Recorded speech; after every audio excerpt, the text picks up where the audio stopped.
টিংখাং সমষ্টিৰ ৰাজগড়ত স্বেচ্ছাসেৱী ন্যাস growth from গ্ৰাছৰুটছৰ উদ্যোগত অনুষ্ঠিত অম্বেষণ শীৰ্ষক শৈক্ষিক কাৰ্যসূচীত উপস্থিত অসমৰ ৰাজ্যপাল গোলাপ চান্দ কাটাৰিয়া জাউৰীয়ে জাউৰীয়ে হাত চাপৰি বজাই উষ্ম আদৰণি জনালে অসমৰ ৰাজ্যপালক।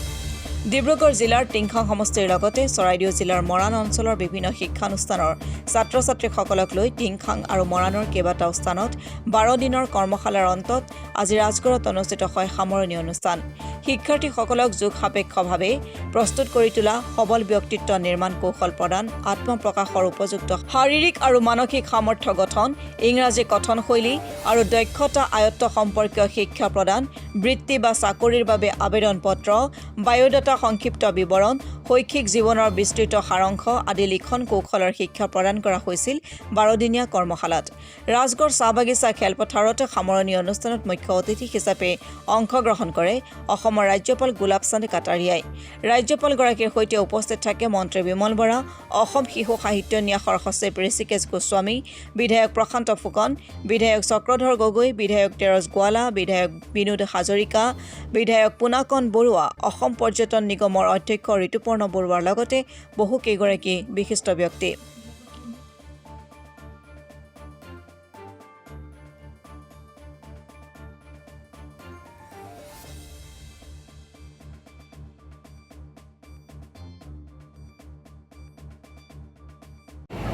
एक बात जो आप और मैं दुनिया जानती है कि भारत ये युवा शक्ति का देश है। सबसे ज़्यादा नौजवान अगर दुनिया में कोई है हमारे देश में, ये युवा शक्ति हमारी बहुत बड़ी ताकत है देश को आगे बढ़ाने के लिए।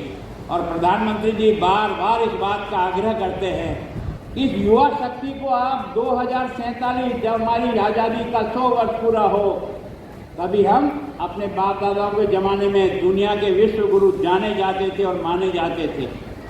इस कारण से नहीं कि हमारे पास धन दौलत बहुत था, हमारे पास इस कारण से जाना जाता है कि हम ज्ञान में, विज्ञान में दुनिया में सबसे आगे थे, इसके कारण से विश्व गुरु थे।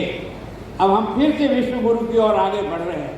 अर्थ शक्ति की, आर्थिक शक्ति की दृष्टि से है ना, 2013 और 14 में हम 11वें पायदान पे थे, आज हम 5वें पायदान पे आ गए हैं।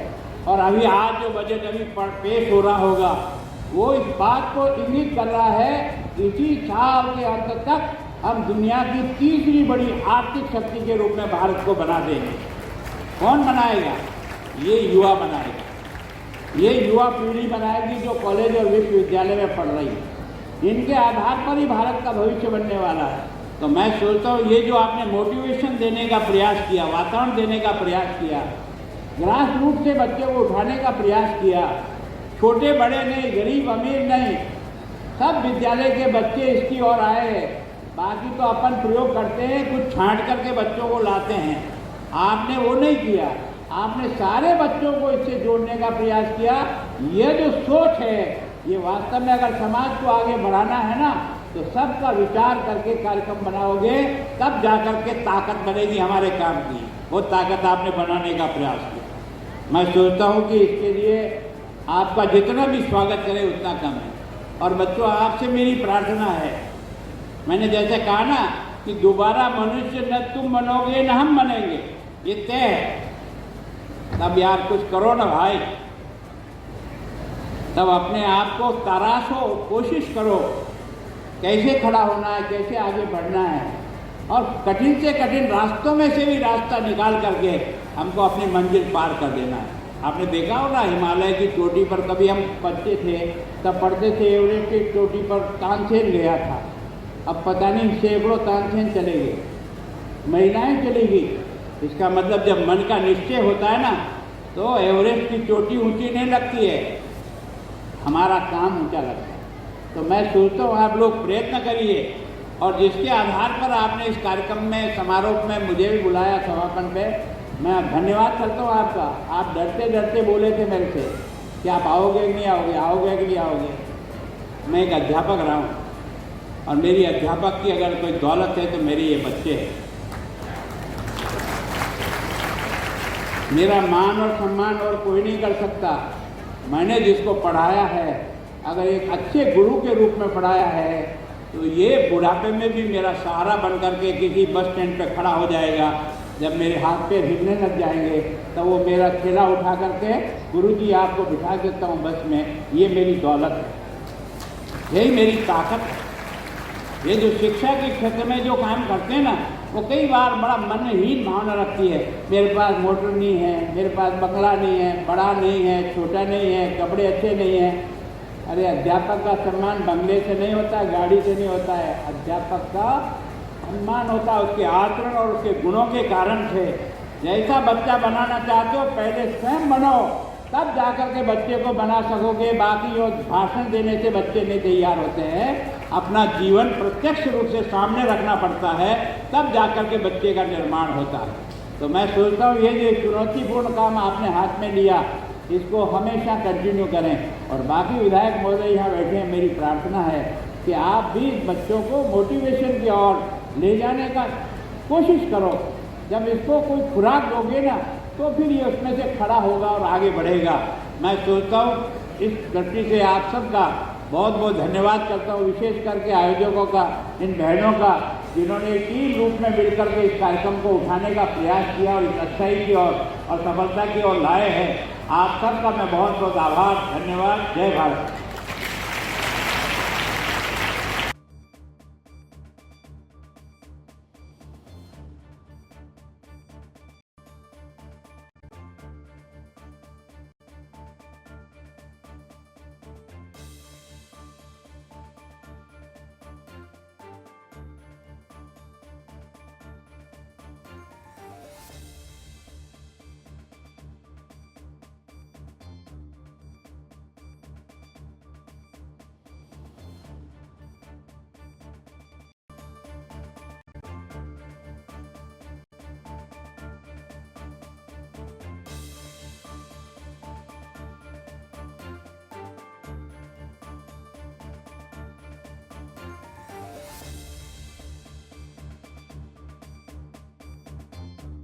ग्रास रूट, इस विचार से ही वास्तव में इस कार्यक्रम की सफलता है कि बच्चों को अगर हम तैयार करना है भविष्य के लिए, तो नीचे से ही तैयार करो।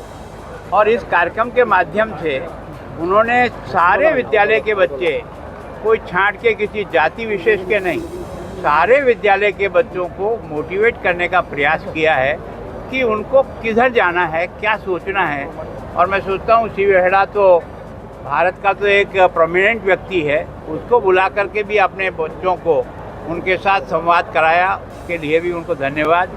और इतने दिन तक निरंतर कार्यक्रम होते रहना, तो जो वास्तव में आयोजन किया, आयोजन समिति को, इन सारे लोगों का बहुत बहुत धन्यवाद। और मैंने सुझाव दिया कि बाकी सारे एमएलए जो मंच पे बैठे थे, अपनी कॉन्स्टिट्यूंसी में भी इसी प्रकार से आने वाले भविष्य को तराशने का प्रयास करो। इसी से आसाम बनेगा, इसी से देश बनेगा। अच्छा, आपको कैसे लगा ये? हाँ, बहुत अच्छा लगा। मुझे यहाँ आने का मौका मिला। मैं एक अध्यापक रहा हूँ, जब अध्यापक अपने बच्चों के साथ आता है तो दिल खुश हो जाता है। ছাত্ৰ ছাত্ৰীসকল আমাৰ দেশৰ ভৱিষ্যত, তেখেতসকলক যুগ সাপেক্ষভাৱে আগুৱাই লৈ যোৱাটো আমাৰ সকলোৰে দায়িত্ব।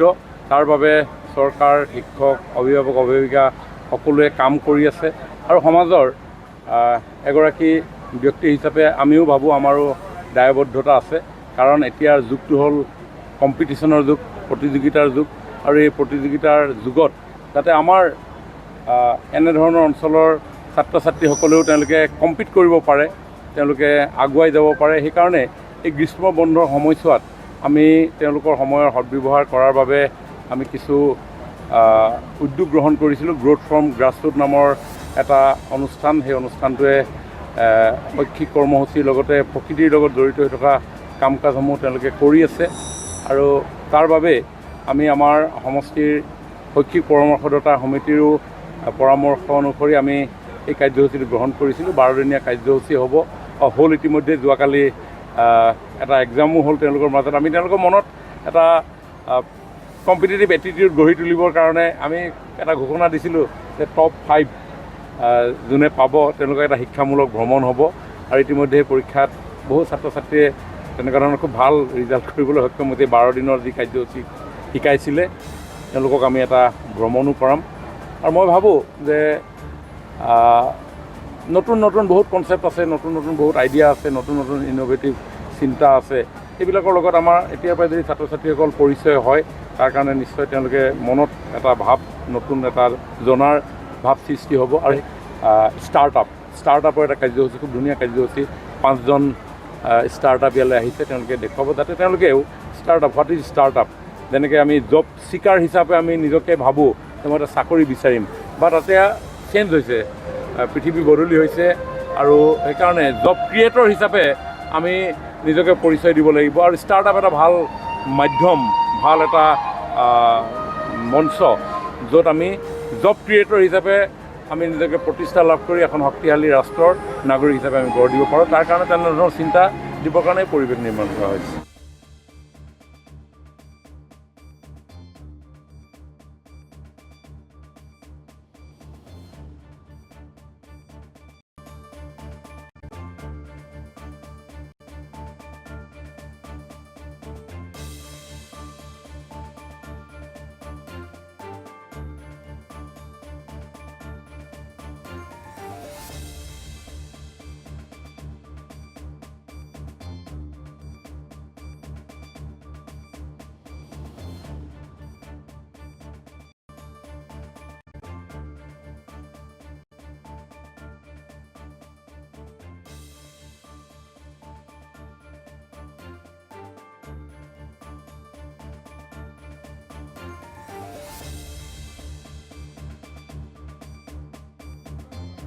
মৰাণৰ পৰা কমল কৰ্মকাৰৰ ৰিপৰ্ট, অসম টুডে।